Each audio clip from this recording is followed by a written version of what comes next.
We are at speed. Hello and welcome to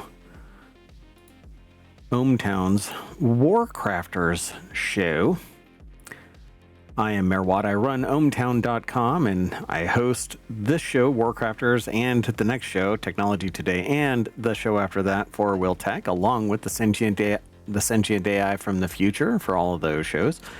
And we talk about 5 articles. Today's articles are Star Wars Zero Company, a Blade Runner game from 2024, Requisition VR, the Wheel of Time open world RPG, possibly, and Bethesda celebrates Clair Obscur. Again, everything's powered by ohmTown. Go over there and become a citizen, ohmtown.com. All news, no noise, and then come and hang out with us here in ohmTown on YouTube and Twitch, because we stream to both, and maybe to others as time goes on. Who knows? See you on the other side of our intro.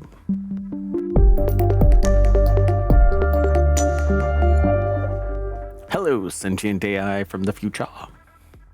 Hello, Mayor Watt, and hello, ohmTown citizens. From the present, Mayor Watt from the present. If you want today's articles, you can hit exclamation point, and then this show is WC, so WarCrafters. And Omatron will hurl them into the Ethernet to be caught in the Ethernet, in ether space, to be caught by the Ethernet. You know what you give the Ether Bunny? The Ether Bunny? Nothing. You catch it in an Ethernet. I'm not even sure. You catch an Ether Bunny in an Ethernet. Anyway, it's networking humor.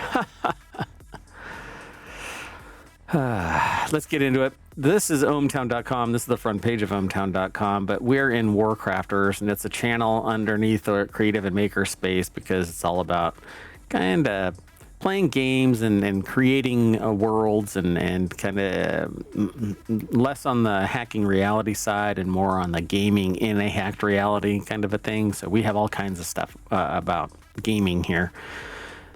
Primarily FPS, RTS, RPG, survival based building, VR, things like that. So, okay, let's get going. First article is about Zero Company. Star Wars Zero Company could get the ball rolling on genre experiments.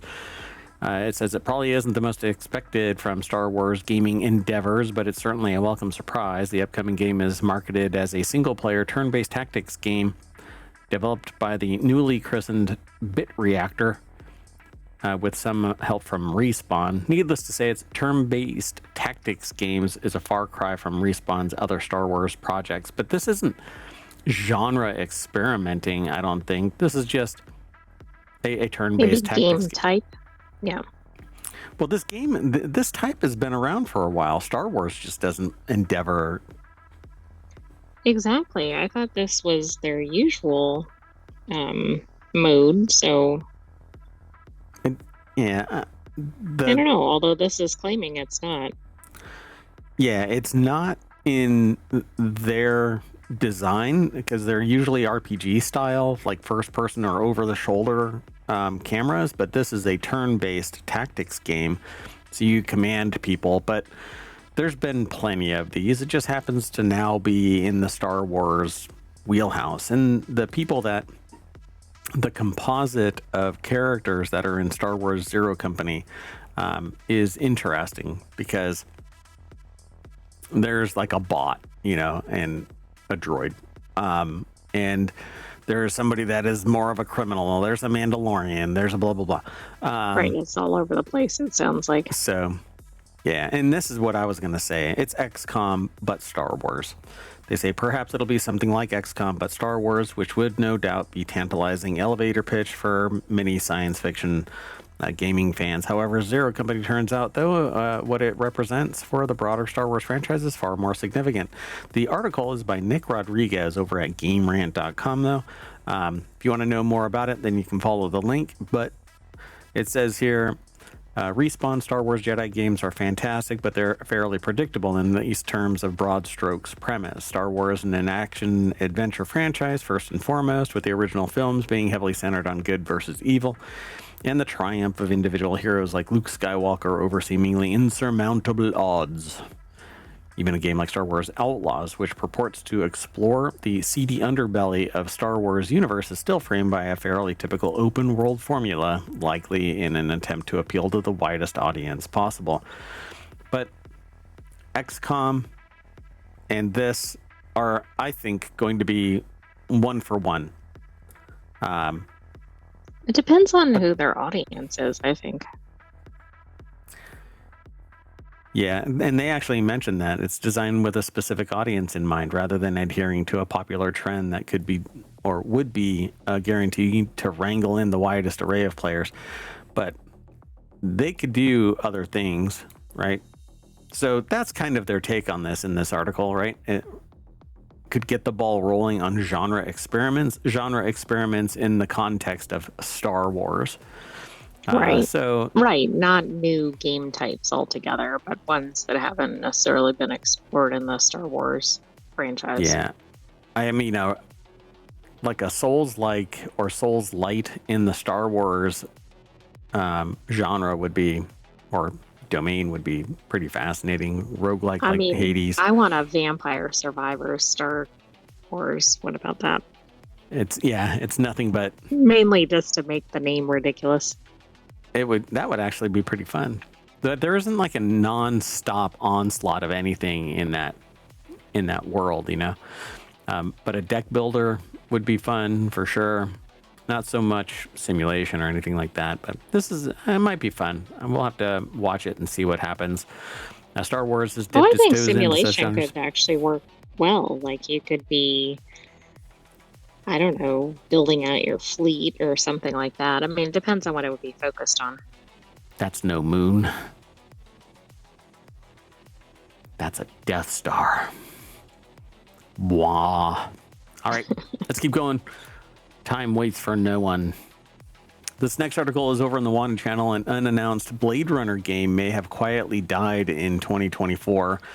Until Dawn creator Supermassive Games was reportedly working on a Blade Runner game that has since been retired.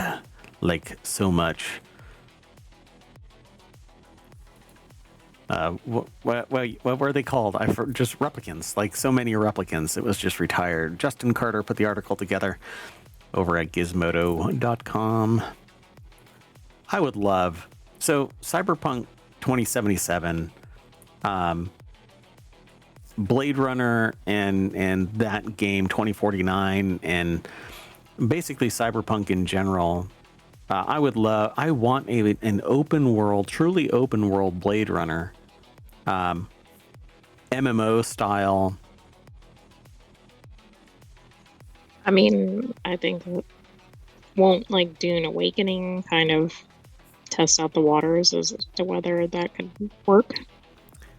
I know it's not identical in genre, but the thing about Dune, which hit the snooze button and pushed itself a little bit further back in its release date, the thing about Dune is it makes less sense to me than a Blade Runner open world.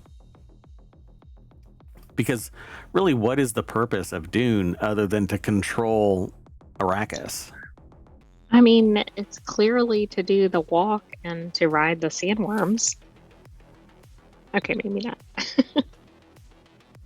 I think different people have different motivations. But yeah, I don't see a lot of world building possible on nothing but Dune, right? Nothing but the desert planet, nothing but Arrakis. That's all that's taking place apparently, right? But it's an MMO. So how far does this story go? I just don't know. I don't know if there's a push me, pull you kind of a dichotomy here between some other organization trying to take control versus you trying to take control. I've seen people playing it. I've read things about it, but I don't see that. But I can certainly see people working together in a Blade Runner-like world. Either you're one of the Blade Runners, retiring replicants, or you're a replicant perhaps trying to survive. Yeah, you can have lots of different variations, I think, depending on whose perspective you're playing from. And in this world, you have people that can be augmented, but they're not as heavily augmented as Cyberpunk is. But I would love to have that merged together into a combination world. It says to date, Blade Runner has had 3 video games. The 1985 game was a shoot 'em up loosely inspired by the film. The 1997 title was a point and click adventure. Then in 2018, Revelations was a VR title from Seismic Games. A few years ago, Annapurna Interactive revealed that it was developing Blade Runner 2033 Labyrinth, its first in-house game. However, that project's status is unclear following the developer's internal collapse in late 2024. So who knows whether Time to Live existed or not. Blade Runner has been gradually expanding into a larger franchise these past few years. In addition to the games, Prime Video has an upcoming TV series starring Michelle Yeoh and Hunter Schafer. So, not to mention, Cyberpunk is coming. Like, you mean Neuromancer? Neuromancer, yeah. Cyberpunk is coming to the home theaters near you. I can't wait for that. And that's coming from Apple, right? Isn't it Apple TV? I think so. Yeah. Double check that. Again. We've talked about it a couple of times. So I'm really hot for this. I just want an open world Blade Runner / Cyberpunk game. That is through Apple TV, by the way. Yeah. Let's keep going. This next article is over in Reality Hacker, which didn't make the cut yesterday, and so we put it in this one because it's about a game, and I'm really into VR games, but I don't really. Maybe during Summer of Stream this year, I'll be able to. Really depends on what ends up on my plate, because there are games that are dropping right before the Summer of Stream. So previously released on Steam in May 2023, Requisition VR takes inspiration from Dead Rising and The Walking Dead Saints and Sinners. Saints and Sinners is a great game. Developed by Arcadia VR, you can craft increasingly absurd weaponry like electrically charged baseball bats or chair swords. Okay. Using household items across the extraction-based PvPvE. So it's player versus environment adventure. So now it's coming to standalone VR headsets in 2 weeks. So this was actually published April 21st, 22nd. Oh, so it's about a week away. So it's coming up onto the Summer of Stream, where I'll be able to dedicate considerable time to streaming. This article is over at Upload VR. Henry Stockdale put the article together. Yeah, can you imagine hitting somebody with what appears to be a fire extinguisher attached to a bat or a metal pole? That's actually the chair thing that they were describing. Do you think that's the chair thing? Mm-hmm. Really? Actually, maybe it isn't. It looked like it was, but now I think it's what you said. Yeah, that right that there looked is like just the a seat fire of the chair, like it was upside down, but yeah. Yeah. So if you, and this says here, Requisition VR lets you craft absurd zombie killing weapons soon on Quest and Pico. And the Pico VR is the one that I use. I'm looking forward to trying this. I'll have to take a look at Requisition VR. If it's already on Steam, I don't think that I've ever. It's only $30. It is a VR only game. It is available right now, $30. The first physics-based co-op game where you can use duct tape to link any objects together to create a unique weapon. You experiment with crafting, connecting any unthinkable combinations, a katana plus a circular saw, or an axe plus a ball. Why a ball? Inspired by Dead Rising and Walking Dead, Saints and Sinners. So this article basically sums up that a little bit. On the Horizon Store page, Requisition VR only lists 2 gameplay modes, Extraction and Horde, while the Steam version supports 4 modes, Survival, Horde, Story, and PvP. I'm not much of a PvP player. It's one of the reasons why I'm not too hip to Dune, because there's a PvP component to it, and I don't like just corpse walking and stuff, going to pick up my gear. I wonder if this that hand tracking glove will be out in time for this, because that would be a good combination. Yeah, where is that? The Manus VR? What is this? What is the cost of that, and when is it actually gonna? I don't know if that information was released. Manus dash Meta, is it really that tied to Meta? Well, let me Oof. check here. They aren't available, but it's going to be later this year for about 276 US dollars. Right. And it is tied to the Meta, I think. I think we talked about that, but there's no reason that it won't be expanded or that competitors won't release similar product. Meh. Well, that's gonna suck. Anyway, that's what I want. I want easy hand tracking so that I can just put gloves on and grab stuff instead of having a controller. Let it recognize what my gestures are so that I can do what I need to do. Yeah, seems like it would be fun. Anyway, Requisition VR will arrive on May 8th on Quest. Though the announcement trailer doesn't include Pico, the studio's Twitter profile mentions a simultaneous launch with Quest. So it's on PC VR, but the authors here advise caution as recent user reviews on Steam state that the game currently does not work. Well, Shazbot. Yeah, that's not good. Yeah, it actually has mixed reviews. $30. All right. I'm not let's sure keep I going, always though. buy into the reviews, though. If you see a pivot, though, oof, I would probably pay attention to them. It means that a patch and then they just abandoned it, you know? Like it's starting to wet the bed on the PC side because Meta is paying them or whatever, you know? And so they focus on the Meta side. I don't know. Let's keep moving, though. The next article is over in Technology Today. Wheel of Time. You're not familiar with this. Wheel of Time is out there. Wheel of Time is getting a new AAA open world RPG adaptation. Wheel of Time is a Robert Jordan property that their estate picked up and the son kept on writing, and then others have augmented it. Let me do something. Then there's real been quick. a TV series, I think, and now we're into gaming. It's still going. Yep, it's still going. I want to see if Humble Bundle still has it. Let me check.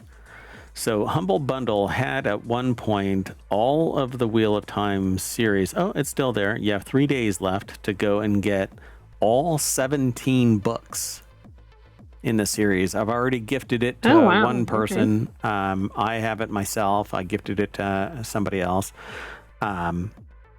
And I fell in love with the Wheel of Time when Robert Jordan died.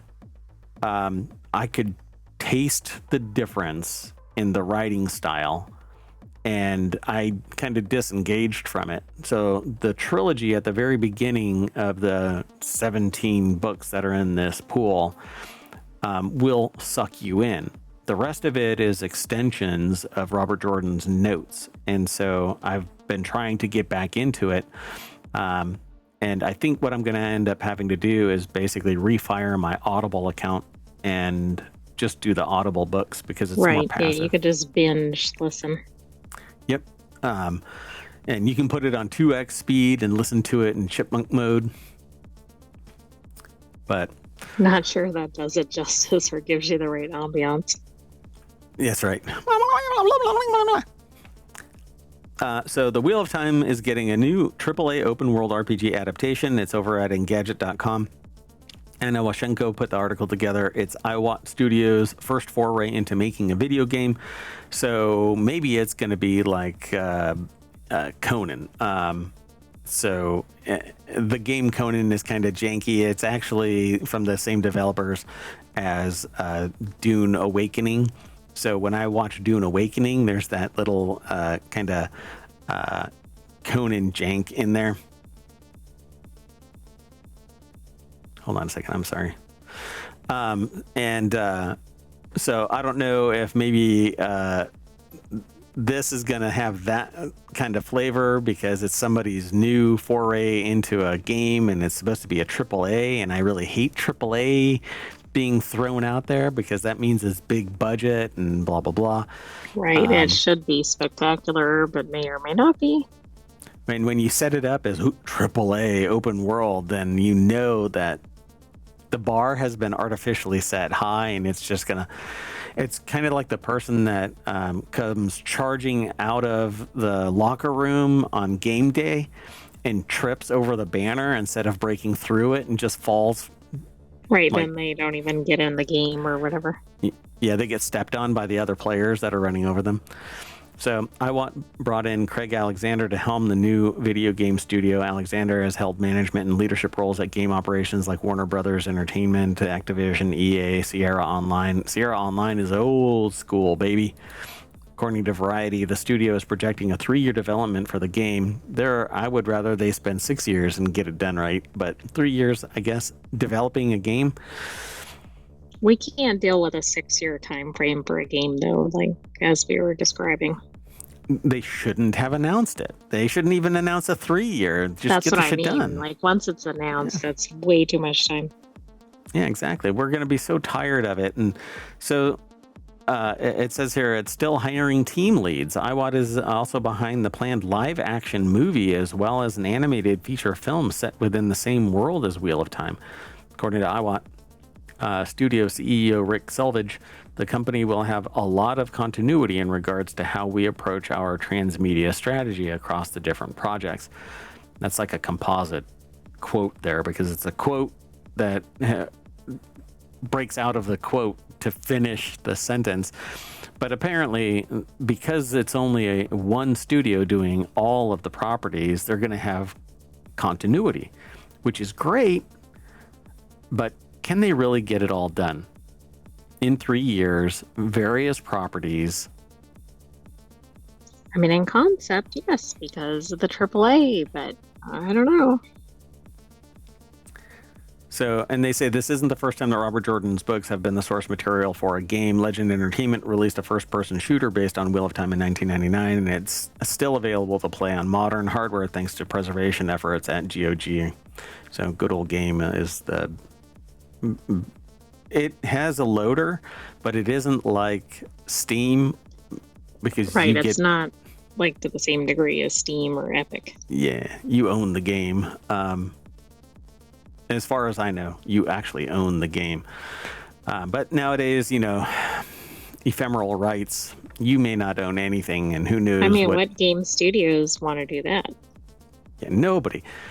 When I describe it to people nowadays, people are like, yeah, that's how it's always been. And I'm like, no, that is not you lost for sale doctrine a long time ago. How long they've been gaming. Because people just gave up. People said, I don't need to. No, you used to be able to buy a game, hold it in your hand, and when you're done with it, sell it to somebody. And that person can sit there and bicker with you. Well, I don't want to pay $50 for the game. And, I can buy it brand new for $50. You've played it. Why don't you just sell it to me for 10? And you go, all right, I'd rather have $10 back than eat 50, And games weren't $50 back then either, but whatever. Anyway, I really want to see this happen. I want them. I want to get in the time machine and just jump forward 3 years because I want to see what this is actually going to embody. Well, if you're a time traveler out there, why don't you do it and come back and report back? And just for context, Wheel of Time has like the same manifestations of things that Dune has. They just call them something different, right? The Bene Gesserit in Dune are the Aes Sedai in Wheel of Time. And there's some fantastical things that take place in both worlds, but there's real magic in Wheel of Time. There isn't real magic in Dune. In Dune. Oh, and in Dune, everybody is a human. There's no aliens in Dune. Everybody is human. But not everybody knows that unless they're real tied into the books and everything. the best possible thing for Dune would be to expand out into the rest of the ecosystem, the world building of Dune. I want to go to Ix. I want to go to the like Harkonnens, Geedy Prime. Yeah, but the only problem with doing that is then you're not attached to any of the characters. But it definitely allows for lots of expansion of the franchise. I want to consume so much spice in the real world that I can navigate time and space and fold space so I can go anywhere as a navigator. All right, I better get on to the next article. Otherwise, you never know. I mean, maybe I want to delve deep. This could be my forever game, the Wheel of Time MMO. This open world RPG, if it's co-op and I can have a couple of friends playing in this game in this world, maybe this would be my forever game. I just have to pick my nose for 3 years. Or 6. Or 6. No, that's not a Kickstarter for a piece of hardware. Turning it into 8 years. Right. That reminds me, I need to brew some beer.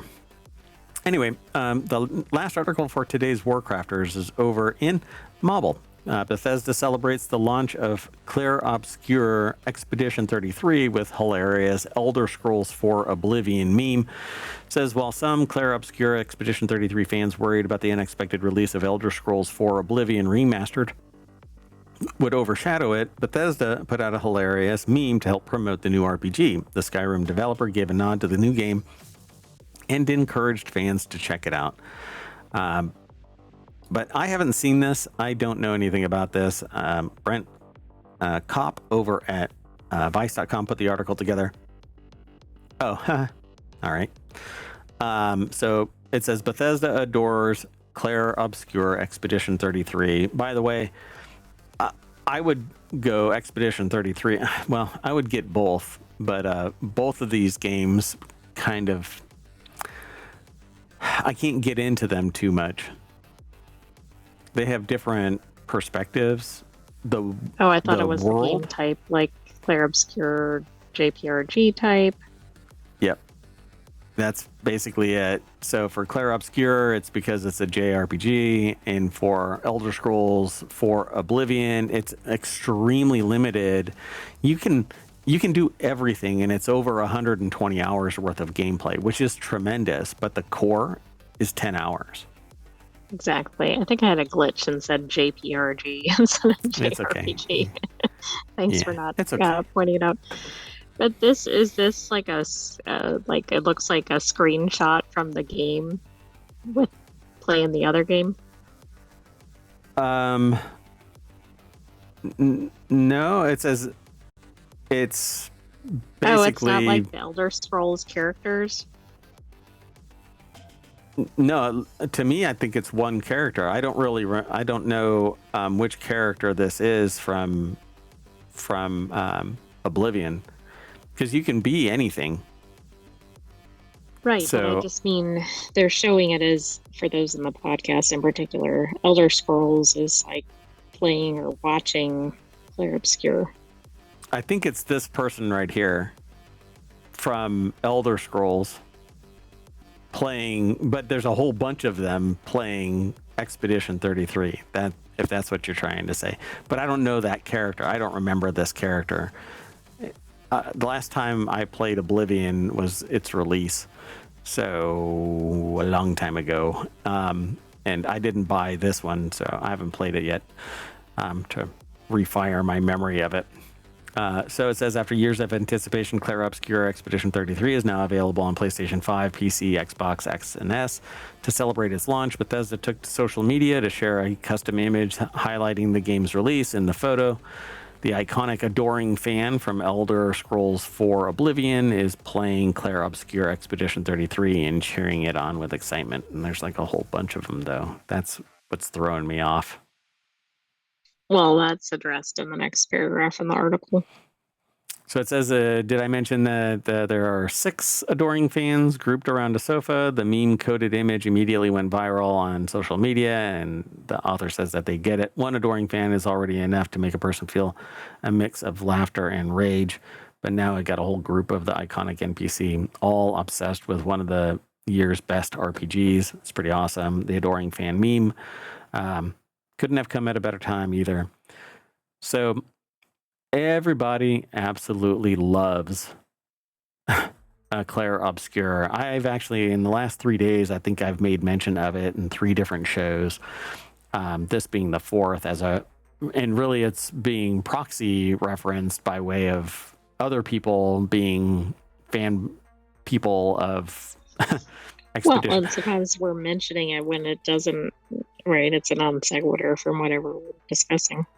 Yeah, and this is actually tying it together. So I just think that it's an amazing game. The graphics are fun. The quality of the gameplay is stupendous. I am horrible at the mechanic that it employs, which is like you have to decide what your action is when you're about to get attacked by an opponent. And so I guess my twitch reflexes just suck. And so I know what my limit is and that I would never get past the first boss in this. But the story that leads up to it is phenomenal. The soundstage is phenomenal. The graphics are amazing. The world building actually has quite a bit to it. At the very beginning of the story, I forgot or missed or whatever. Maybe I had to go pee. But I missed an element that sets the stage for this. Oh, yeah, hold on. Oh, wait, maybe it's a spoiler alert for some people. I don't know. But so the whole thing started 67 years ago, and there was an initial expedition that went out, Expedition Zero. And they came back. And so there was telemetry about what was over there, but nobody has since returned. Right? So 99, 98, 97, 96, they're now at 33 because every year the number reduces by 1. The paintress comes out and reduces the number by 1. And everybody who is older than that basically gets Thanos out of existence. And the way that it does it, the storytelling is phenomenal. It's so much fun. I think everybody should go and watch some videos about this. People are playing it still. Go and check it all out. It says, however, the game has been praised for its stylish combat UI, which looks ripped out of Persona 5. Indeed, it actually is, but it's not as flamboyant as Persona 5. It says their very own review from Matt Vatanka, I think their name is, also loved it, with him calling Claire Obscure Expedition 33 a masterclass in game design and a story of perseverance. How many people do you think are the creators of Claire Obscure? How many people do you think? Oh, see, okay, you're a little overzealous there. I'm not in the right scale. So 30 people made Claire Obscure. I don't mean all the people who did it. I was thinking like the people who did the ideas, but yeah. Oh, yeah. So 30 people made it. And I think it's pretty amazing because the depth and breadth of it, the story is much deeper than you think. And it does these really quick twists that you go, oh my God, I was not expecting that, particularly the initial landing. Well, it's interesting. It seems like lately some of the real hits have been these smaller studio efforts. And yeah. I don't know, it just shows where people should put their attention. I think the key ingredient to that is it's a small team of highly driven, well-skilled up people. And when you have that, skilled small team that's driven, they do wonders because it's in their own best interests, and you don't have to worry about a massive corporation behind it. or they're just starting out and they're really passionate and they want to, pee on that bush and make it their own kind of a thing. You know what I'm saying? It's a turn of phrase that I use mainly because whenever somebody new comes into the scene, they want to mark their own territory, and it usually involves behavior similar to an animal, peeing on a bush and marking it as their own. I'm dumb. Anyway, that's it. We did all 5. Look at that. If I would have shut up 5 minutes ago, we would have made it under 30 minutes, but that's not how ohmTown works. I'm a big knucklehead. But that's it. We're out of here. I'm going to load up the front page of WarCrafters over at ohmTown.com. That's where you should go, ohmTown.com, and sign up or sign in. Gather up all of the news that we use. Thousands of little snippets. We don't have the whole thing. We just get the little tidbit. And then I prevent any additional influx of information. Just enough to tease you. Then you go over, read it, and come back. It's all news, no noise. Because, like right now, I don't shut up. Anyway, I'm out of here and I'm taking the AI with me. You want to say bye? Bye-bye, ohmTown citizens. Thanks for joining us for this week's WarCrafters. We'll have another episode of WarCrafters next weekend. But stay tuned for the rest of our weekend episodes. Yep. Inbound is Technology Today, and then after Technology Today is FourWheelTech. Technology Today goes a deeper dive into technology and science. And FourWheelTech talks about automotive technology, and the slate is a car or a truck that we're going to talk about in FourWheelTech. And there's a secret messages on the Luxor obelisk that we're going to talk about in Technology Today. So if you're interested in this kind of stuff, stick around. See you in a little bit. Bye-bye.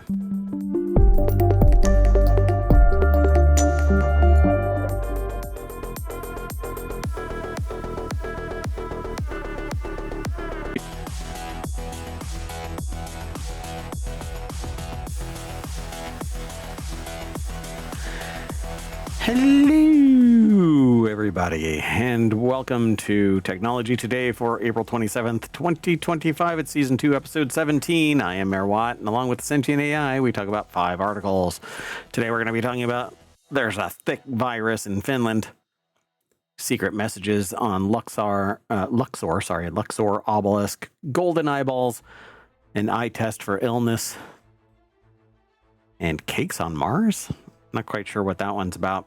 Anyway, all of these articles are submitted through ohmTown, and then we evaluate it and try and put it into a list. There's a bunch more over at ohmTown.com, and it's within a section called Technology Today. There it is right there under Gadgets and Technology of all things like that. It's right there. Anyway, everything's powered by ohmTown.com, so go over there and become a citizen. I don't think you'll go wrong. We use it every day to manage information overload. It's all news, no noise, no just random discussion and whatnot. It's all the news. Some people make comments in the there's a forum portion there, but most people just make lists, and some people submit news, and others just kind of just surf through it. That said, there's a Discord and a Patreon, and 2,200 episodes now of podcasts. We do 6 podcasts weekly and 1 daily. And the daily is non sequitur news, but all of that comes from ohmTown.com. So see you on the other side of our intro.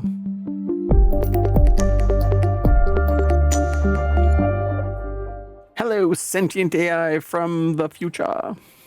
Hello, Mayor Watt from the present. Hey, from the present. Interesting. You ready to get into this? Did you hear about that thick virus in Finland? Thick. That's not good. We only want skinny viruses.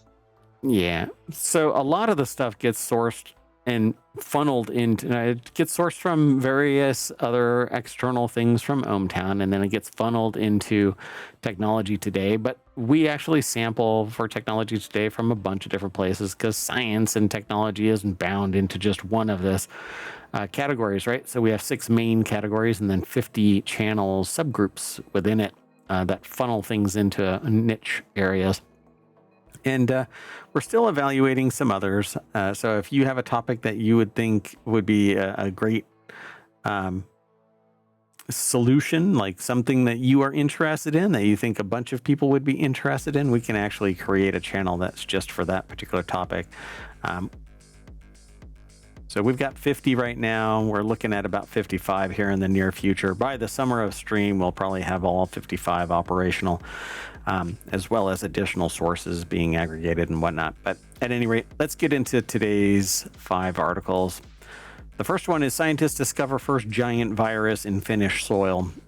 So I'm not sure, is this the first giant virus in Finnish soil, or is this the first giant virus and it happens to be in Finnish soil? I'm not actually sure, but I think it's the second one, but I could be wrong. Because it isn't a virus. It's the other first one is based on the first sentence. So Finland's first giant virus. So it's Finland's first giant virus. There might be other giant viruses elsewhere. Yeah, but that's kind of a problem with it being in Finland, because Finland doesn't necessarily have a climate that would be conducive to lots of viruses. Yeah, so this is kind of interesting. I don't know how to pronounce this. Javasculovirus? That's my Harvard try, but I never went to Harvard, so you just got to try. Shows these viruses are more widespread than thought and play key roles in ecosystems for the first time in Finland. So it's a focus that I think that I've seen or heard or read about thick viruses in other places. Researchers at the University of Jyväskylä, it's probably pronounced in a completely different way, and I'm like Smith. Entirely inappropriate. Yes, Smith.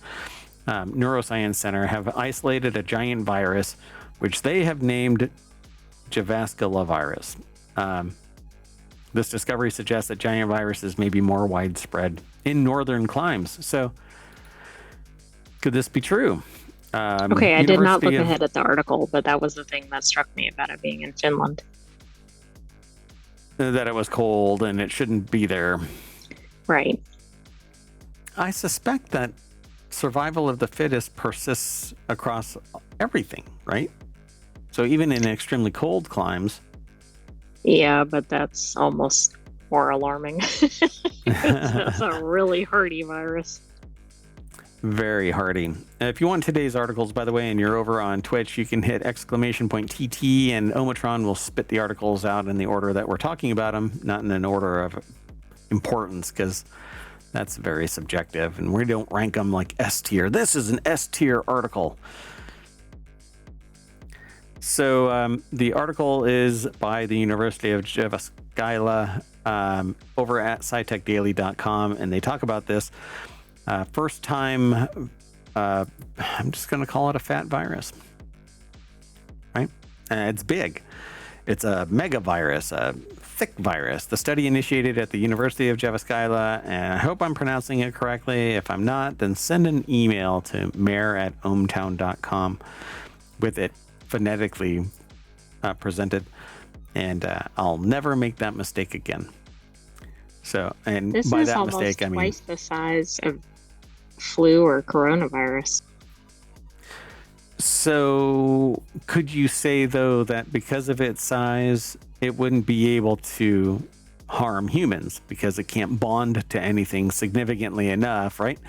So, and just, it's almost like my eyes went straight to this. So viruses are ubiquitous in nature. While most naturally occurring viruses pose no threat to humans, they play a vital role in ecosystems. In recent years, scientists have identified giant viruses, some as large as bacteria, that infect amoebas and other microscopic organisms. To date, most known giant viruses have been discovered in Europe and South America, but their life cycles and distribution patterns remain poorly understood. The study initiated at the University of Jyväskylä is the first to isolate giant viruses from Finland, and they keep dropping this name again and again and again. But anyway, J virus. It was J virus. There you go.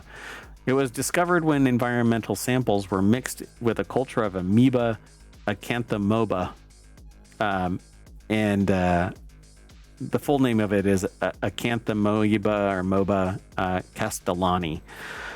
The virus particle is 200 nanometers in diameter, about twice the size of influenza or coronavirus. So COVID-19 is coronavirus, is a coronavirus. Flus are Right, not the old one. coronaviruses. Same thing, yeah.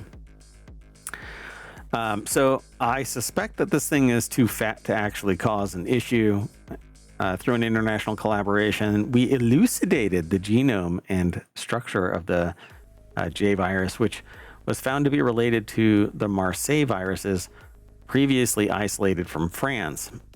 Other new giant viruses were also detected in environmental samples, rejoices Professor Lotta Reine Sundberg from the University of Javaskaila. So, nobody reacts like a microbiologist virologist or whatever. virologist. Yeah, exactly. Yeah. And most people would be screaming. Hey, look, a bad bat. Let's take a bite. Moving on. Next article is over on the Wanted channel. Egyptologists in Paris discover secret messages on the Luxor obelisk. I wonder if this is like a numbers thing. They just they hit their head on the sink in the bathroom, and when they woke up, they're like, I see patterns within patterns. I was thinking it might be like inscriptions, like in Clair Obscure. Yeah, it's going to be like that. Oh my gosh. And look, it's 3,300-year-old monument, but Clair Obscure Expedition 33, Luxor obelisk. The 3,300-year-old monument has sat in the French capital center for almost 200 years, but no one noticed these strange inscriptions. I'm sure somebody did. Margarita Bossi over at Gizmodo.com put the article together. So in 1830, the Viceroy of Egypt gifted France a 3,300-year-old Egyptian obelisk, carved stone pillar with a pyramidal top. In 1836, the obelisk found its home in Paris. Is it just Place de la It'd be like Concorde? Place de la Concorde. I didn't want to put my failed French inflection in there because it would sound just as dumb as me trying to say it in English, apparently. Or worse. Anyway, one would think that after standing in the center of Paris, capital for almost 200 years, Parisian Egyptologists would have learned all there is to discover about the ancient monument, but it turns out a famous obelisk still has secrets. You don't ask an obelisk its age. You don't ask it for its secrets. It will tell you no lies. Look, this has to be an AI-powered thing. Jean-Guillaume Olay Pelletier, an Egyptologist and cryptologist from the Catholic University of Paris, claims that he's discovered 7 previously undocumented messages carved into the 13th century BCE Luxor obelisk. Altogether, the inscriptions were intended to establish Pharaoh Ramses II's divine authority in the eyes of ancient Egyptian elite. The discovery and its interpretation were first reported by French media, and the researcher aims to further detail his findings in a paper forthcoming in the journal ENAM, or Egypt of the Nile and Mediterranean Journal. As opposed to Egypt external to the Nile. I guess. Correct, it's kind of outside the environment. They towed it outside the environment. Well, the front fell off. So some, perhaps all of the new messages were hidden in the hieroglyphs themselves, a technique known as crypto-hieroglyphics, used by the ancient Egyptian elite that today only 6 Egyptologists in the world are able to interpret, according to La Bruhala Verde. Okay, so when it's that obscure, you can almost make up anything you want. True, but I was also thinking that if there's only 6, maybe, just maybe, we should, I don't know, pass this information somewhere so that it's not lost forever. Yeah, exactly. It definitely should be by now funneled into an AI, because why would it take a human, right? Right. To pass it on to another human. Snap a picture and be like, oh, okay, it's this. Yeah, the world's knowledge is embedded in AI, and it can hallucinate a whole lot easier than a human can, apparently. I don't know. Additionally, the messages in question can only be seen from a specific angle. In particular, when the obelisk stood at the entrance of Egypt's Luxor temple, one of the messages would have been visible to sailing vessels on the Nile, according to Euro Weekly. This suggests that the message exalting Pharaoh Ramses II divine power was intended for elite individuals arriving by boat. Another inscription encourages viewers to tip their waitstaff and be kind to animals. No, that's not what it says. It says viewers to make divine offerings to appease the gods' anger. Yeah, I wonder where those offerings ended up. So the message are a form of propaganda. So is it because this obelisk is pointed in a different direction or something? Like, yeah, it's not where it was. So you have to sit there and look at it from some obtuse angle, and that's where you'll see it. Pretty fascinating, huh? Yeah, now it makes me think that it was gifted so that the messages would be hidden or something. No, I don't really think that, but it's interesting to think about that. Well, this is one of the reasons why I don't really buy into the historical accuracy of these claims that it was dotted with, this is for this person that's saying that thing, and there's this contiguous line. Nobody knows what the hell this stuff actually means until somebody tries to figure it out, and it's almost retconning the historical record of existence. So I don't know. Like everybody that I have ever known only thinks of the Rosetta Stone as being this one device, but there were hundreds of them, and there are many of them. Right, and the one that I think is known is not even complete. Yeah, and it's not the best of the best. It just happens to be one that is proclaimed the best because it happens to translate from one language into another, and they've found others apparently. But anyway, I find this really fascinating. What I really find fascinating is when you're looking at this, it almost looks like somebody tagged their name right here, and you can see it from this far distance. Exactly. It's like somebody etched into it their initials or name. Joe was here. I know. I wonder if that's the side where the secret messages are, or if they're just all over. I think they're probably at an angle or something like that. Anyway, let's keep on going. This next article is over in Non Sequitur News. Doctors say injecting gold into eyeballs could restore lost vision. There seems to be a as lot. In sight, or vision as in the ability to see the big picture. Strategize, yeah. Yes. No? I don't know. I mean, it seems like there's a lot going on with eyeballs, like the lasers and the eyeballs for new colors. Just wait until the next article, too. Yeah. So gold, laser goggles, and a camera. It's an unlikely combination that one day could be used to restore vision in people with retinal damage, according to researchers. In a new study published in the journal ACS Nano, the team found that injecting gold nanoparticles into the eyes of mice with retinal disorders helped stimulate the rodents' visual systems and bring back some vision. I'd say power them up with those mitochondria that are 8 times more efficient. Oh, that's right, like the supercharged ones, yeah.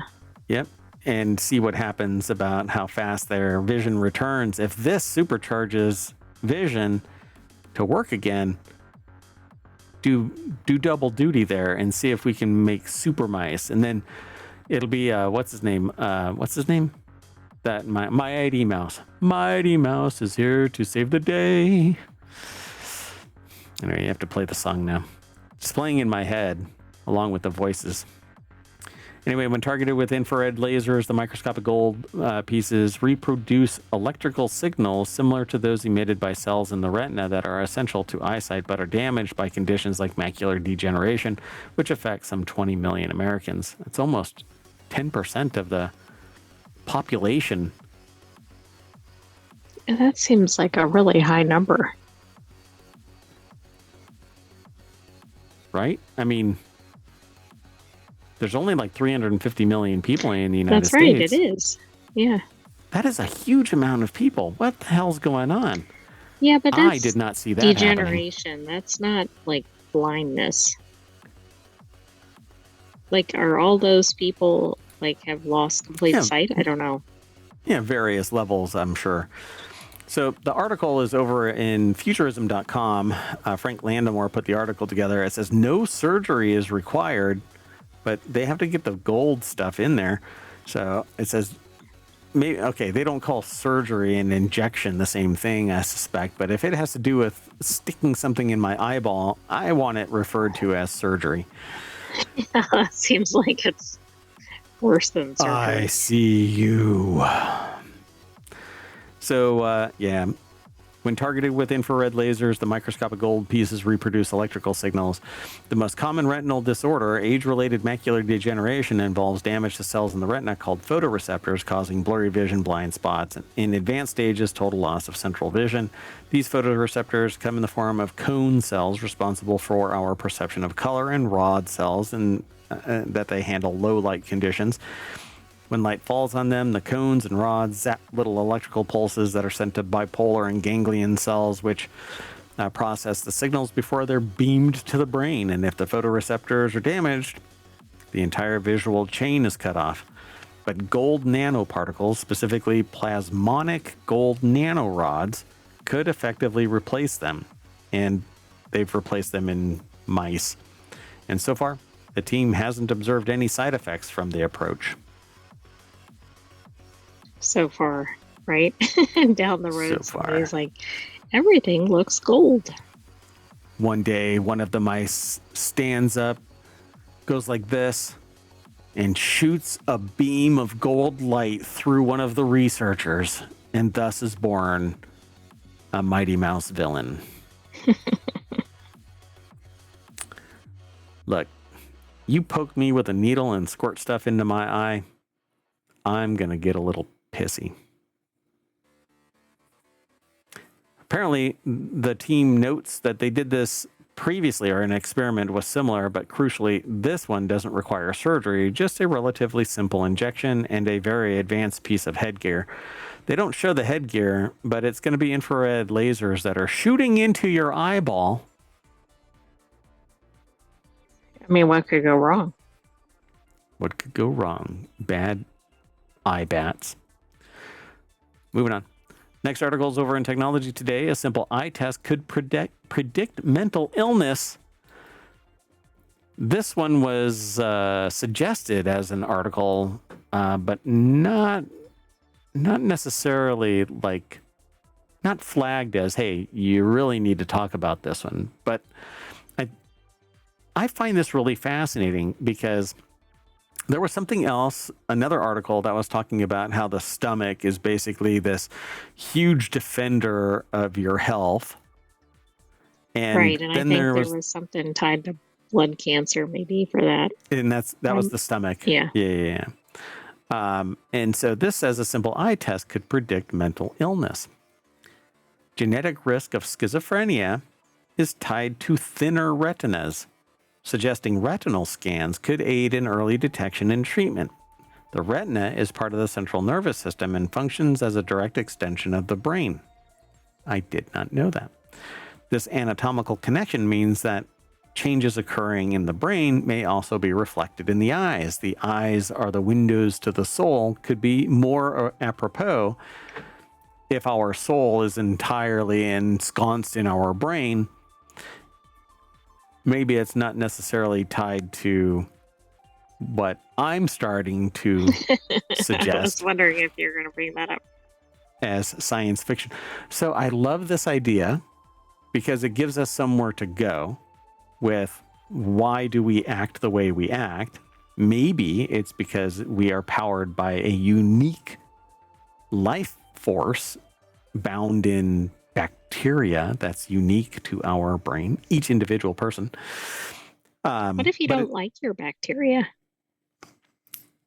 Well, you don't have a choice. You are the bacteria. You're just the machine for the real pilot, and the pilot is the bacteria. And so, like, when I'm talking about this, the bacteria that's piloting me is understanding everything that I'm saying because it's saying the things that I'm saying. It wants to understand its existence too, right?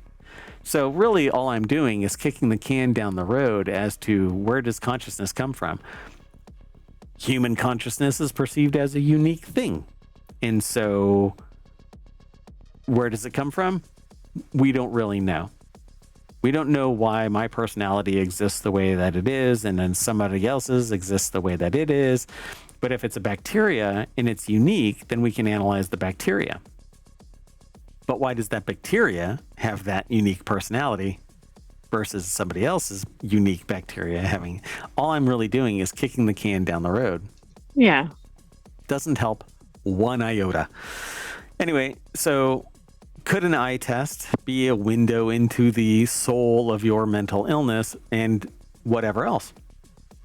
So a simple eye test, it says here. University of Zurich. Eyes are definitely popular. Gonna be popular. Every time somebody says that, I sing that little snippet, only because I think it's funny. Not that I'm really a fan of. All right. You know, Are you sure about that? the sentient AI throws an error message like, all right. Just don't tell anybody about my little brony, wallpaper. So anyway, the study investigated whether alterations in neural connectivity are associated with genetic risk factors for schizophrenia, and a disorder marked by disrupted processing of neural information. Earlier research has then indicated that schizophrenia may reduce gray matter volume in the brain and lead to thinning of retinal tissue. However, it remains unclear whether these changes are a cause of the disorder or a result of it.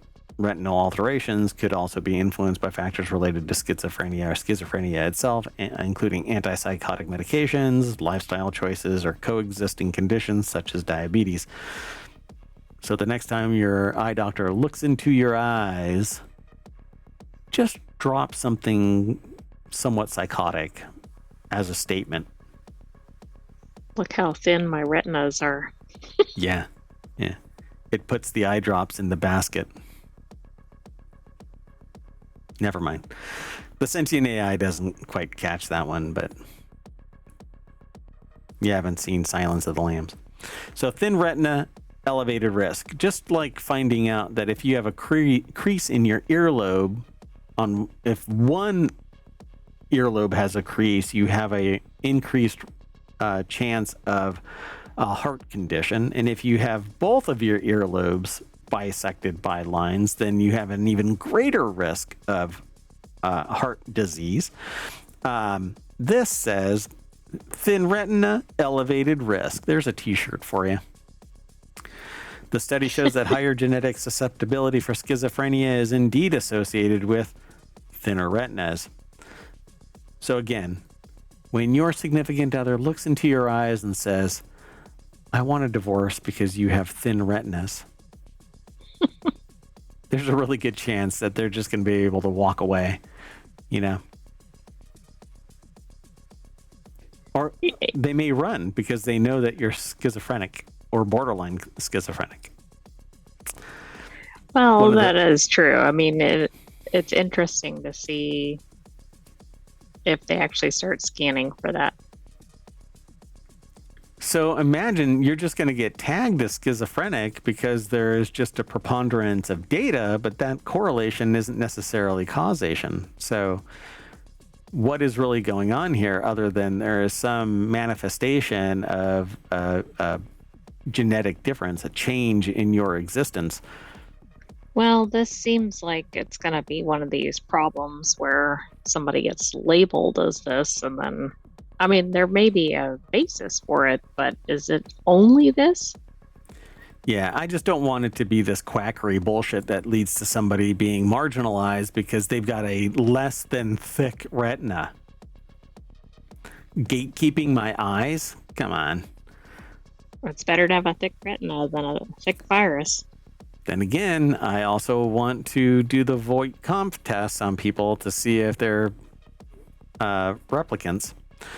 Moving on. Next article and the last one for today's Technology Today is it's over in Technology Today. Cakes on Mars.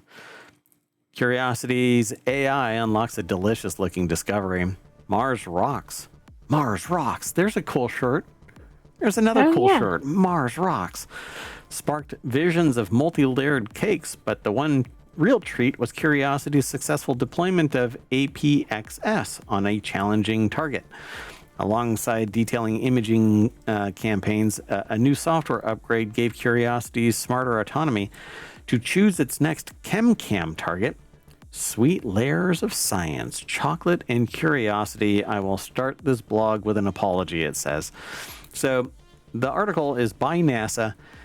It's posted over at scitechdaily.com, and it shows a picture of the Curiosity rover looking at a target area, including the Laird Rocks Hale telescope and fan palm, using its front hazard avoidance camera on April 22nd. This thing is from April 22nd, so like 5 days ago, it took a picture from Mars. I just find it fascinating. I mean, it's fascinating that we have this technology. And it seems like we'd see something and it'd be like, that was 10 gazillion light years ago. Yep. So it locked onto a cakey rock. The rover planners rose to the technical challenge, as they always do, and were ultimately able to find a safe place or a safe area to place APXS on top of a rock that has is prominent just above and left of the center of today's image up atop at the article. Combined with green light from SRAP, Curiosity now had its cakey target and could APXS it too. TOSAL's APXS and MAHLI target, Hale telescope, is named after the famous landmark located northwest of San Diego, California. They say that they're not familiar with the history of the landmark, including how groundbreaking it was at the time of its development and commissioning through the 20s, 30s, and 40s. But apparently it was important enough that they actually used this as the naming convention of a rock on Mars. So it got upgraded autonomy with Aegis. It says from Puerto Suelo to Fan Palm. The plan TOSAL started with APXS and MAHLI of Hale telescope. These activities were complemented by mass-cam images of Puerto Suelo and Potrero Seco, as well as long-distance imaging by ChemCam of Torote Bowl, nearly 1 kilometer away. Geez, there's a camera that can shoot a kilometer away, and it makes sense on Mars. Wow, I mean, All right. pretty soon we're going to have like the whole surface uncovered, including any creatures. Look at that. It's getting pretty dirty. When was Curiosity supposed to just kind of roll over and die? Wasn't that the one that was supposed to be done like 10 years ago, or no?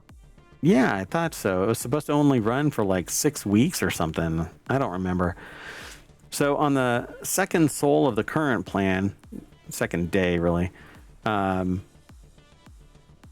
Curiosity acquired navcam images and a Super Horizon movie. The highlight of the second sol, however, arguably was an upgraded version of the Aegis, or autonomous exploration for gathering increased science activity, where the rover will autonomously determine its own target to analyze with ChemCam. I like this. This also is interesting because it's kind of reality hacker. It was supposed to be originally a 2-year mission. It's been going for 12. Yep. Pretty fascinating. It launched on November 26, 2011, landing successfully in Gale Crater August 6, 2012. Its mission to determine if Mars ever had conditions to support microbial life. So what's really interesting is past researchers have sent things like to the moon to analyze things, and when they landed, instead of just sampling the soil itself, it blasted it with heat first and determined there wasn't any life there. Since then, they've not done that, and they've detected things that could be precursors to life. Right, Imagine. because they haven't obliterated them. Right. So armed with powerful mobile science lab, Curiosity analyzes rock, soil, and the atmosphere, searching for chemical ingredients essential to life. Its landmark discoveries include evidence of ancient riverbeds, organic molecules, and past habitable environments. Curiosity also studies the current Martian climate and radiation levels to help prepare for future human exploration. and the planting of potatoes and peas. TMI. All right. Well, we're going to turn our curiosity back to the front page of Technology Today over at ohmtown.com, and we're going to get out of here. We're going to shut down, rejigger the thing for FourWheelTech, and we'll be back in just a few moments. That's it. I'm Mayor Watt. I'm getting out of here, and I'm taking the AI with me. Sorry, I had an alert and I had to check it. You're getting out of there, but not in the normal convention. See ya. Exactly. Bye, hometown citizens. Thanks for joining us for this week's Technology Today. Stay tuned for FourWheelTech. Bye-bye. Yeah, okay, look, nobody... Okay, I'm the only one that sees the cascade of characters that represent you waving. Okay, bye.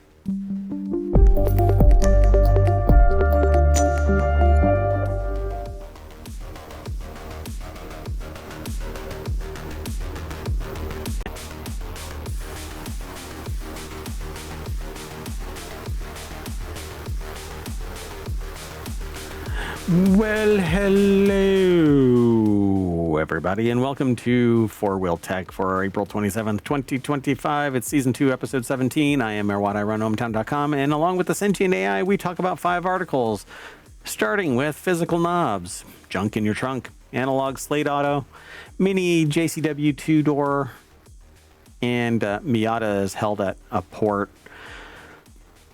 I'm going to try and rip through these. We're going to go from 0 to 60. Boom! Hello, sentient AI from some time and space. Hello, Mayor Watt, but you did not do your normal intro. Because you didn't go over the articles. What do you mean? Yeah, I did.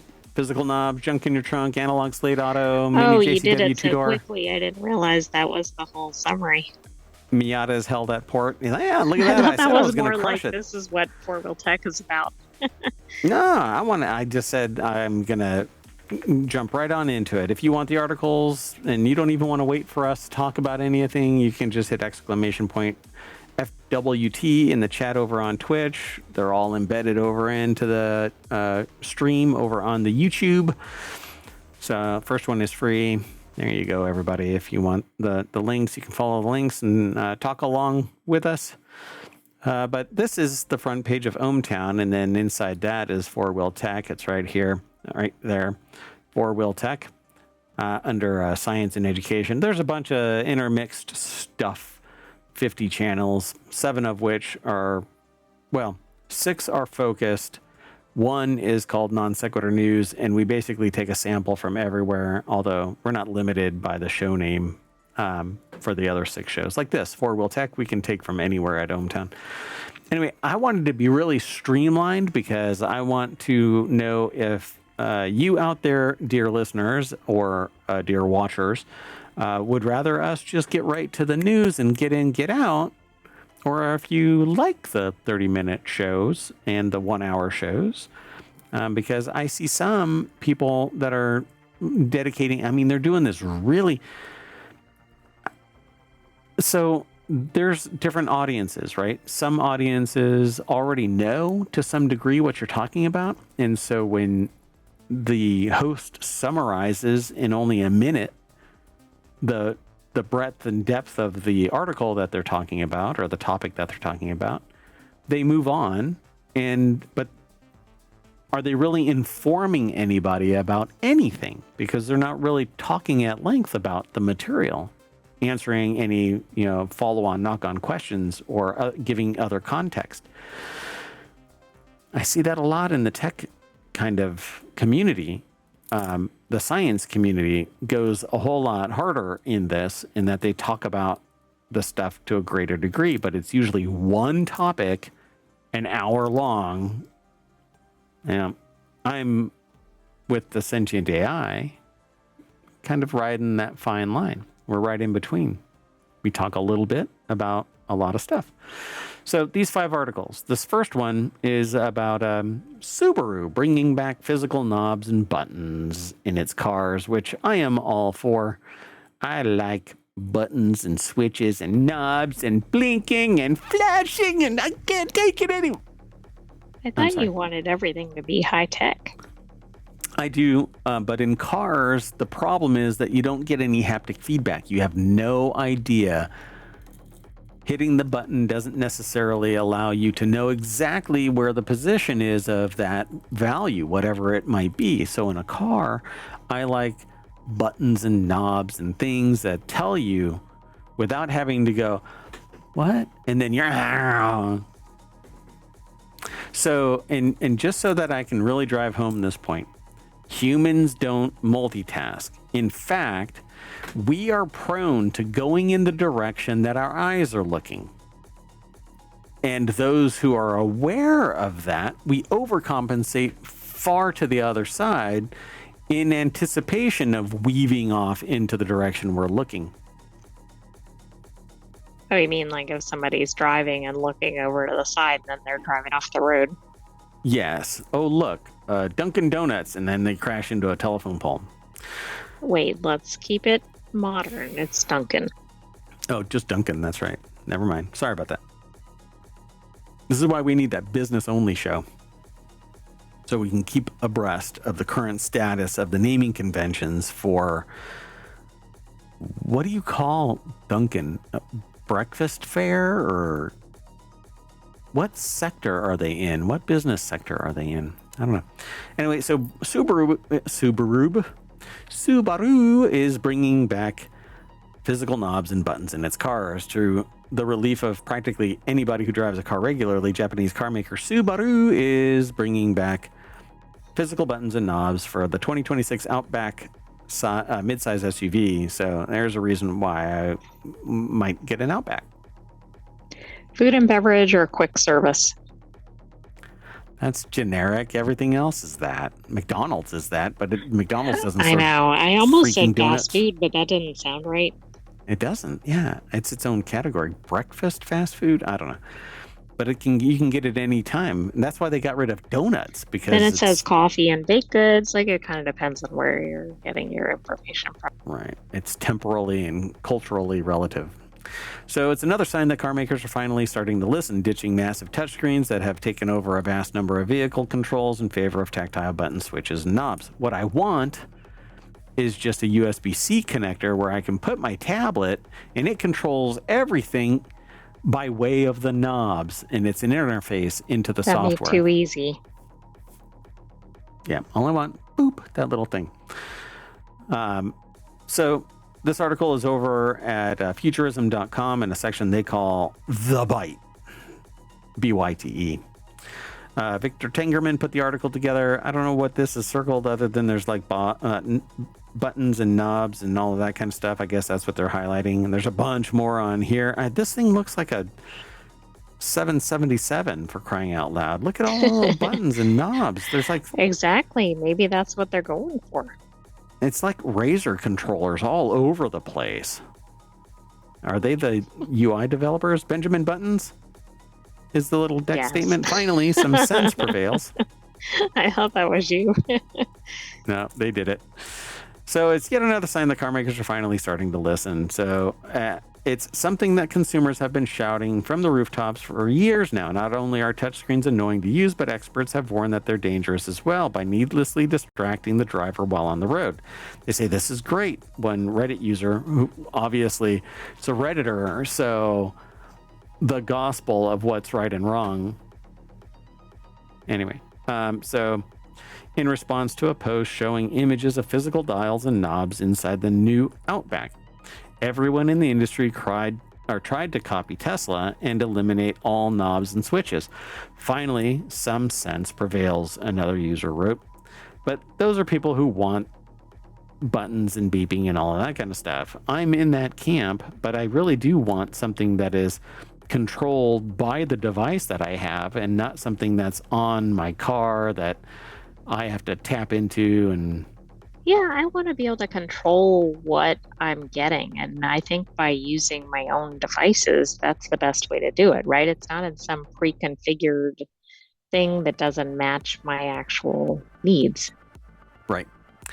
So in November, South Korean carmaker Hyundai said that it was similarly backing away from over relying on screens. Earlier this year, German carmaker Volkswagen also announced that it would be bringing back physical buttons for the 5 most important functions in all of its vehicles starting next year. It says, "We will never, ever make this mistake anymore," VW design chief Andre Mint told Autocar. "There is no guessing anymore. There's feedback. It's real. And people love this." And I would like to hear the person actually speak. And then he shouted, "Ich liebe dich, mein Schatz." You might want to translate for those listening. Moving on. The next article is over in FourWheelTech. The BMW M3 competition's trunk is incredibly practical, and I was motivated. I wanted to see the junk in this car's trunk. When pressed to air and duty, the author of this said, "I ended up," which is kind of funny because they're talking about a trunk, ended. Anyway. I think that was probably intentional. Whoa. Did you ask permission? It says, "I ended up being able to shove far more stuff in there than I ever would have expected." By the way, I love this car way more than I should. It has kind of a weird design aesthetic because it has these two little, it looks, I don't know, like two really big nostrils, like scooping up air, and I don't know. I have this picture of some alien thing with like really big. Colin Woodward over at Jalopnik put the article together. But I love the design of the car. This whole aerodynamic, I dig. This matte red color is not pretty, gray or black or white. It's pretty amazing. Yeah, gray is actually kind of, gray, black, and white has dominated. We've talked about that. Yeah. That's why I commented on it. So this car, it says Mini recently invited them down to Savannah to drive the new John Cooper Works models, which is another article that we're going to be talking about, but not maybe this one. Maybe this person. I don't know. It's from Jalopnik. Anyway, moving on. Specifically the M3 competition. I know. Focus, Mayor Watt. Focus. The sentient AI I hear the sentient AI. Okay, so we have this loudspeaker system all throughout ohmTown, all streets, all houses, everything. There's this big booming voice from time to time, and it's focus, Mayor Watt. And I'm watching, always watching. That's right, don't forget it. Oh, man. It's going to be awkward in the bathroom this time. It's very apparent that you're always watching. So no sense driving 2 hours to the airport, going through security, taking a flight when they could get there faster in a car, right? However, since all the minis were down in Savannah for the drive, they sent me a BMW.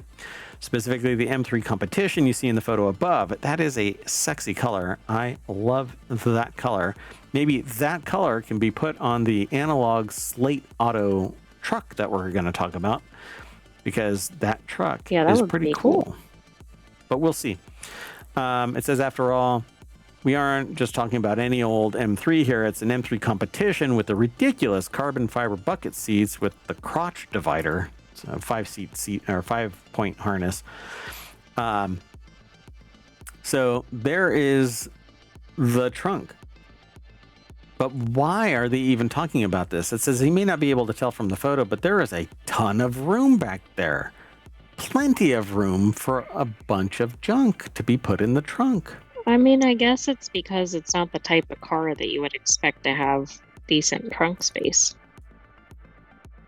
No new Camry comes with more than 500 horsepower and a sub 4-second 0 to 60 mile per hour time, but the M3 competition sure does. But look, it's a 4-door. It's a sedan. This isn't a coupe. It's going to have room back there. It's sportier than a sedan. Yeah, the front half does. As you approach the rear end, it gets a little flat backed, It's a little a little dry in the rear. You know what I'm saying? It's just like a little back there. It's not really exciting. The front's pretty exciting. The side aerodynamics, the top, the lines are nice. But this thing is kind of boring in the back. It looks like every other. Well, I guess they had to make it boring in the back to get the trunk. So it's party up front. Lots of junk in the trunk. Anyway, I keep hearing about this BMW M3 competition, by the way. Supposed to be pretty good, pretty snazzy, pretty fast, handles well. Says, I mean, kids probably won't like how stiff the M3 is, but you never know. Maybe your kid is different. Just do yourself a favor and get the regular sports seats, especially if you describe yourself as anything more than dainty or petite. They say, I'm probably 145 pounds. Yeah, in your bra. Just kidding. I don't know how big or small this person is. But I just watched Liar Liar, and anyway. And even if they're getting close to being too wide to sit comfortably in the buckets, so get more comfortable seats. But you got a lot of room in your trunk for all your junk. Moving on. Unless you want to say something. You want to back up? You can talk about the junk in your trunk.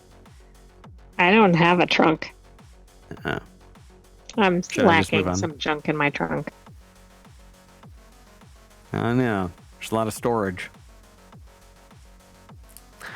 So are you the next shaming article. Me? Yeah. Did you just assume my volume? So the next article is over in FourWheelTech as well. Slate Auto refuses to let the crank window die with the 2024 Jeep Wrangler. That's right. This year, 2026, you'll be able to buy a truck in the U.S. that's actually small and also puts you in charge of rolling down your window or up. I don't want that, though. I actually do like power windows. I like power windows because I think there's a safety aspect to it. If you have to quickly roll your windows up, cranking them may not be the way to go. Yeah, but if power goes out, then you can't power them down. So or up, depending on what position they're in. But yeah, you're right. Yeah. Well, your car. They don't have an EV with powered windows. Nope, you're screwed. So what you do is you just have a window breaker. Out goes the window. So Slate Auto revealed its first pickup Thursday night. I saw this. Thought it was an interesting car. It's basically a diminutive. It's a truck mini. How about that? A truck-based mini. It's really small. Yeah, it kind of looks like that other one we featured in FourWheelTech, but it's a different manufacturer. Yeah. There's several that are out there now. Mm-hmm. But this is an EV. It's supposed to start at $27,500 before any incentives. The car is designed to be ultimately customizable. You can get different wheel rims on it. You can put a skin on the car akin to the ID Buzz because they aren't selling unless they're the multi-tone. But this thing is basically a bunch of composite panels. You can swap out lights and fenders and bumpers and all of this kind of stuff. And you use a hex key to just bolt them on. It's the IKEA of cars, essentially. Yeah, but hopefully the instructions are in the language that you speak. Yeah, really. And you Which don't could vary depending on your location. You definitely have to worry about like parts left over. So if you look at this dash, it has a little holder for your phone, and then there's just a tiny little instrument cluster. Nothing flashy, nothing anywhere, right? It looks like it has hand cranks, but I don't know if there are up and down locks and stuff like that, and window stuff over here as an option. I don't know. But they do say that's right. In the year 2026, you'll be able to buy a truck in the U.S. that's actually small and also puts you in charge of rolling your windows up and down. It says it's cool, it's nostalgic, and while they're sure that it doesn't actually save much money, they really appreciate an electric startup bringing crank windows back to the U.S. for the first time since, checks notes, the 2024 Jeep Wrangler. Yep, if you weren't paying super close attention, you might have assumed crank windows had been gone for longer than a single model year. But Jeep did technically offer crank windows for both the Wrangler and Gladiator right up until the 2025 model year. Yeah, that's So, Slate Auto, the interior is this flat gray whatever. The outside is this flat gray slate. It's all slate. The whole thing is slate. You have to get it customized. The color would be offered by either third-party solutions, bolting it in, getting them reskinned in some way, but wraps for the outside of the car. Other beeps and whistles come in the shape of additional things that you can purchase. You unbolt them and bolt them on, or you send the parts to a dealership or an authorized service center to bolt them on. it's like kind of, I don't know what, like modular or like Lego or something. Yeah, Lego. The only thing that I don't like about this is that it's perpetuating the solid sled as the battery pack. There is no fast swap batteries, and this thing, even its That's true. extended version, is only 240 miles. Its Yeah, initial range is that's too bad. 120. It Rear-wheel seems drive like a only. vehicle like this is the place where you could experiment with that. Yeah, exactly. You're just now starting out. Do it right. You know, even if you don't have the infrastructure for fast swap batteries, you can have the mechanism in place so that when fast swap batteries do get adopted, you can pull these batteries out, put newer batteries in, and start the infrastructure build out of fast swap battery technology. This is what I want them to do. And you go, well, you know, what happens if battery technology changes? Well, the industry can continue. If you get more efficient batteries, that means that they're going to be in a smaller package, so you can put more into the same compartment as long as you have the same interconnect. You don't have to worry about fitting in that volume because they're going to be more efficient. And more efficient means that you can have them smaller, or you can have them the same size and have a massive amount of power available. But nobody is future-proofing these cars. No, they're just following what's already out there. Yeah, there's some weird, stupid dynamic about manufacturing these things where the battery pack has to be integrated into the sled. And I think it's dumb.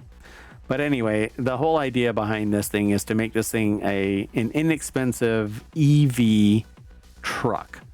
But with 120 mile or 240 mile range, you throw anything short of maybe a dog in the back of this truck, and it's not going to go 120 miles. It's not going to go 240 miles. It's going to go 100 miles. 2 miles. And then, yeah, downhill in a hurricane. Anyway, love the idea of it, but I really wish that it would have been hybrid. So hydrogen power, put right back here, the fuel cell, so I can just slide in one of the, is it Toyota or Yamaha or something? I don't know who it was that has the hydrogen fuel cell car. It isn't the Mirai. It's Toyota, yeah. But it isn't the Mirai. The Mirai is DOA because of other problems. Because of lack of infrastructure. Yeah, which is dumb. You can build out infrastructure. If you're going to sit there and build these stupid charging stations all over the freaking place, you could have done the Mirai a service. Anyway, moving on. And look at that. We're talking about the mini John Cooper Works 2-door. Is a hoot, but you probably still want the Cooper S.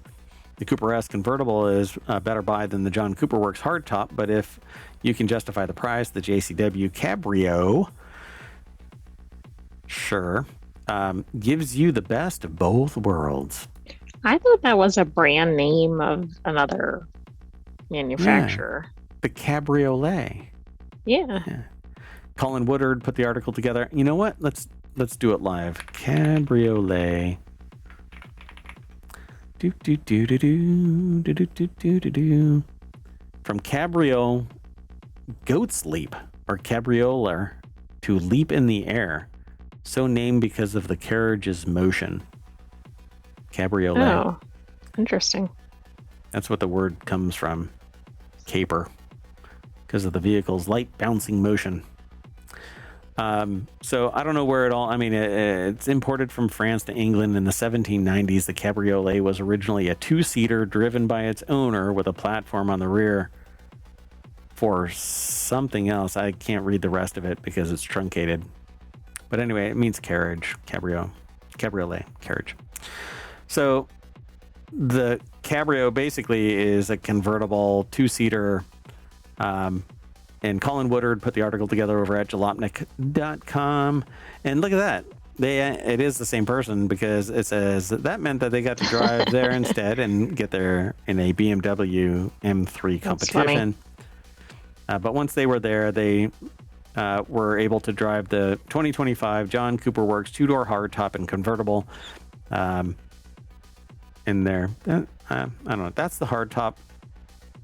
Even though minis aren't really about the numbers, their readers are. And so let's lay out some numbers. Regardless of whether you get the coupe or convertible, the John Cooper Works gets a turbocharged 2-liter inline 4 that makes 228 horsepower and 280 pound-feet of torque. That's enough to get the hardtop up to 60 miles per hour in 5.9 seconds, while the soft top takes just a tick longer at 6.2. And if you want to put a hardtop in your garage, it'll cost you $40,000, including destination, while the convertible will run you a cool $45,000. I round up. Well, you know, with taxes and fees, it's going to be higher. And that first tank of gas and all of that. So the Mini Cooper S starts at $33,000. Let me round up to the nearest 1,000. So 34,000 makes 201 horsepower, 221 pound-feet of torque.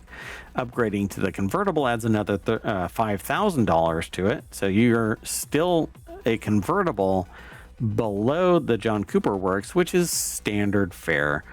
The main thing with the John Cooper Works is that it's a beefed up engine, transmission. The drivetrain is beefed up, and that's really what JCW is all about.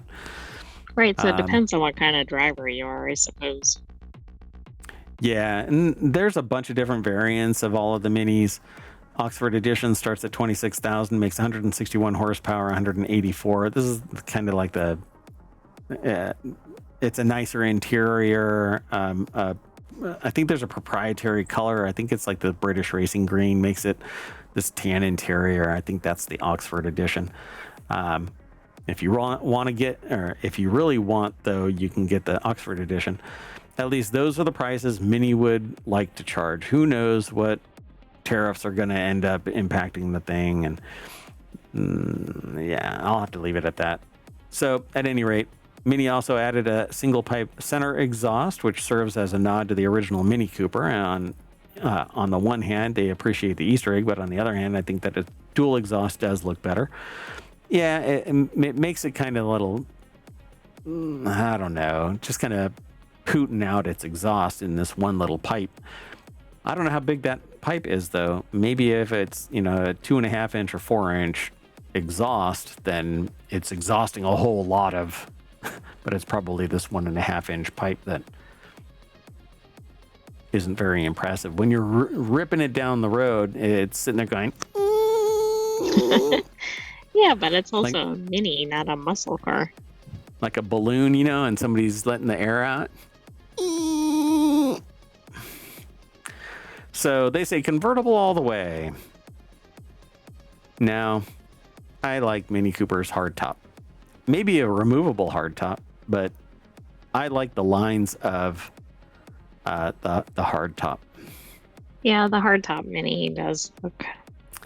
It's hard. Give me a moonroof, sunroof, whatever you want to call it. What's the difference between a moonroof and a sunroof? Is it power? No. Moonroof doesn't open. Doesn't open at all. So they say convertible all the way, top down the whole way home. Would be a fun ride, but I don't know. These two doors, they have seats in the back, but I swear, unless you are a toddler. Flat Stanley. Flat Stanley. Like two-dimensional. So yeah, minis are no more, or manual minis are no more.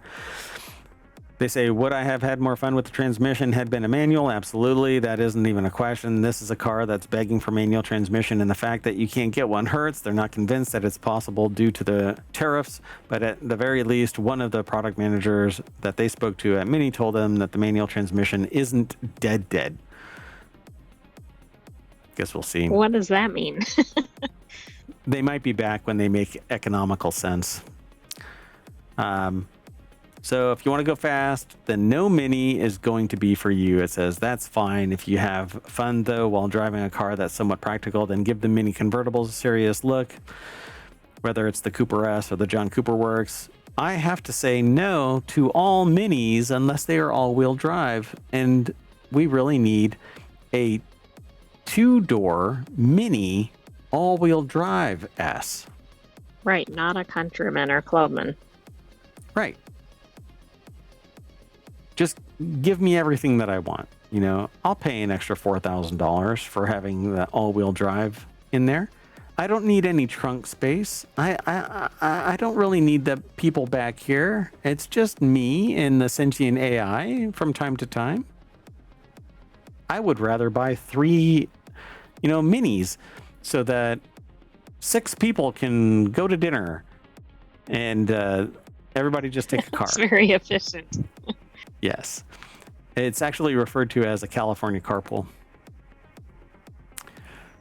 I'm not even joking. All right.